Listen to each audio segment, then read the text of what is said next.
there, how are you, man? We are going to address very interesting topics in this time. And first one will be the early access process that we are going to enter. It's basically, it consists on putting your game available for everybody in an unfinished state. So you help us to complete the game with your feedback.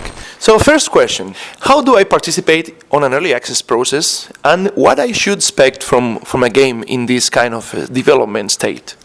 Well, in the case of Ballistic Overkill, you buy the game, download it and install it, and you'll be able to participate and play the early access version. What we expect is that you'll be active in the community, posting your feedbacks, reporting bugs, so that will help us a lot to make it the way you expect it. Early access means the game is not finished yet, so you should keep that in mind. In the case of Ballistic, you already know the game, you already play it on browser, so you know what to expect of it. So it will be a phase to give us feedback, to say what do you think of the game, what you want it to be when we release the full version. So Jan, next question, if the games are unfinished, how is going to work the rhythm of updates? How is it going to be?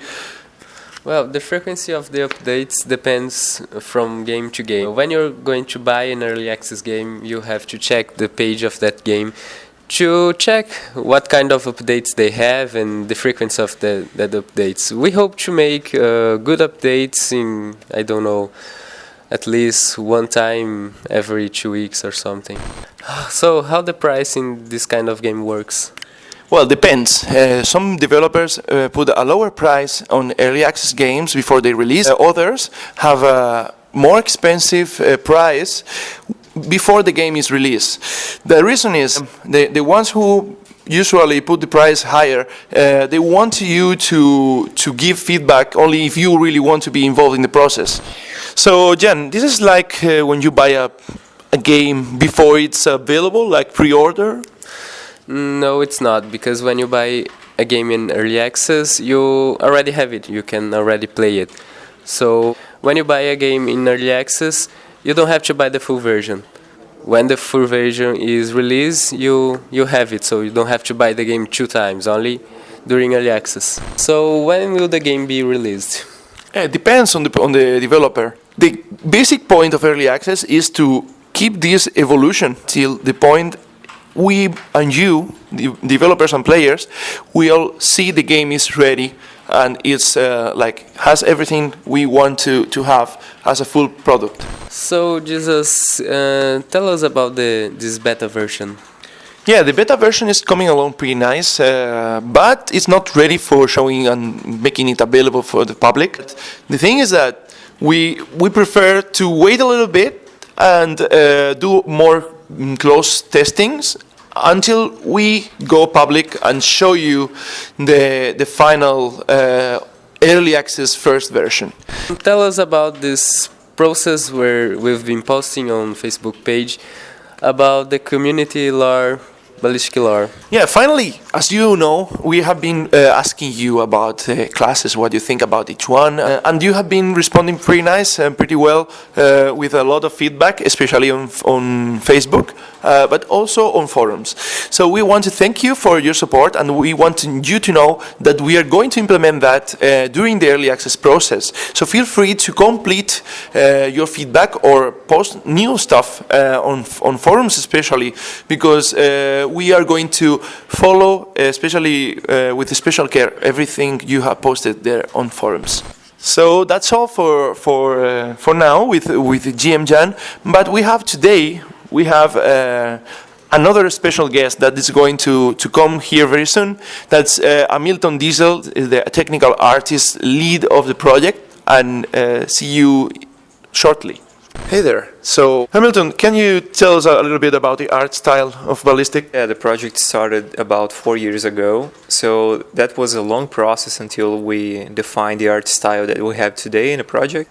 Back then, it started as a much simpler art style because we were referring to some other shooters that are more like grayscale and have more monochromatic colors. And But during this whole process, we thought that we need something more unique. So we thought that we need to add some color and make the teams more different from each other. And then during this process, we changed a couple of times the team's colors. We started making them yellow versus blue, and then we changed to red versus blue until we have the final version that is on air right now. So it was kind of a long process. We tried a lot of different things, but I'm quite happy of what we have right now. I think it's a very unique art style, and it's very colorful. That's the thing I'm most proud of. Ballistic is a game that's maybe could have been impossible without a technology, without a very specific technology that's called Substance. And this technology made Ballistic possible. In the sense of the Ballistic we all know. What this can do for games, and what were the limitations for this? Well, Ballistic have a very special technology that make it able to run in a web browser. And despite the fact that most people doesn't know that they need to download the game before play it in a browser, they actually have to download the game. But the fact is, the game files are very small, so they don't even notice they are downloading the game to play it. Most of the games have at least 70% of their file size based on textures, because textures, as we know them, they have large file sizes. They vary from 500 kilobytes from 2 megs. 3 megabytes, 4 megabytes.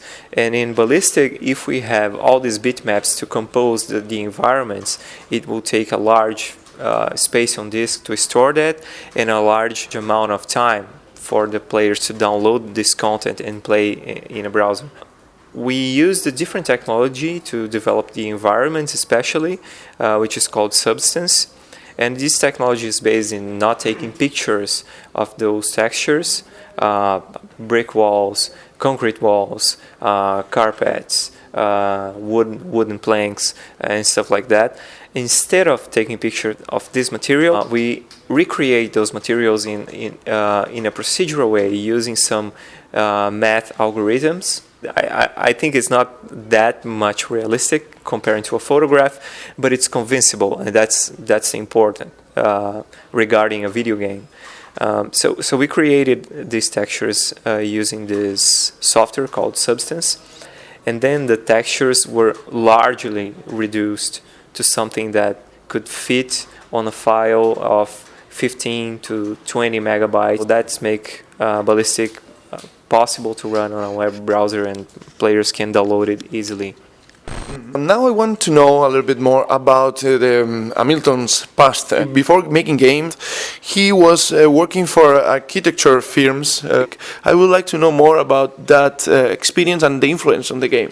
Yeah, this architecture influence clearly have some influence in Ballistic, because I'm not the only one here who have this architecture background, and you can see that playing the game, because when you know at least something about architecture, you will be more concerned about the height of the railing, the thickness of a wall, the shape of the specific windows. We are very concerned about making things looking realistic and quite convincible for the player in the perspective, in the architecture perspective. It's been a pleasure to have you here, and also a pleasure to talk to you again in this third installment of our DevTalk. And please comment and participate on our post and leave us your feedback. We will be really happy to talk to you and answer to your questions. Thank you very much.